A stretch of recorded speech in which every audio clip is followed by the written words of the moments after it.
भावांनो 10 किल केलीत, पण मुद्दा तो नाही माझा. मुद्दा मेन हाय माझा की हा पॅंग्विन माझ्यासोबत कसा काय, कारण या भडव्याला मी अनलॉक केली नाही. मग हा भडवा आहे तरी कुणाचा आणि तो माझ्या मागणा काय फिरतोय. बघा बघा भडवा बघतोय तरी बघा कसा माझ्याकडं. पण आता तुम्ही ते सोडा, मुद्दा तो पण नाही. मुद्दा हा आहे माझा की आता लास्टचं 2 सर्कल उरलेत आणि त्या सर्कल मध्ये 5 जण उरलेत आणि त्यातला हा एक भडवा मी नॉक केलाय, म्हणजे 4 जण उरलेत. मग काय माझा चिकन डिनर होऊ शकतो? हा माझा मेन मुद्दा आहे. अच्छा, लवकर तुम्ही कमेंट मध्ये सांगा, तवसर मी याच्या दुसऱ्या बंदाला बघतो. आत्ता बघा भावनो, आलू बैगन घोडा लवडा बाबा, हा मी ग्रेनेड टाकतोय, समोरच्या गांडीत जाऊन फोडा.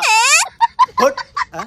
फुटला नाही, चायला वेळेच्या आधीच फुटला. अरे आग, पला पला भेंचोद, जाऊ द्या यार, पहिला झोन मध्ये जाऊ दे रे, झोन पण येत आहे. जो बघा गांडी पर्यंत आग लागली रे. आता बघा भावनो, समोरच्या घरात एक बंदा आहे. बंदा आहे म्हणजे बंदाच आहे हा. 2 नंबर नाही, 2 नंबर भोसडीचा मारणार आहे तो. बघा सलाम याला आहे ना, याचं वर्णन करून काय फायदा नाही, कारण तो एकदम निकम्मा आहे. पण ते जाऊ द्या भावनो, मी नाही निकम्मा. आता बघा भावनो, थंडीचा टायमिंग आहे, सकाळी सगळ्यांचा उठतो नाग आणि मी ही मोली टाकतोय. समोरचा व्यक्ती बोलाय पाहिजे.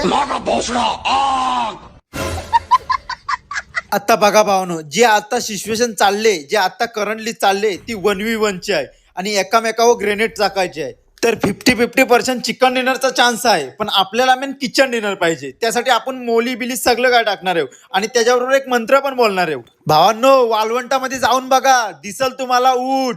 आणि मी हा ग्रेनेड टाकतोय, दुवा करा, समोरच्या गांडीत जाऊन फूट. अबे फुटला ना भावांनो.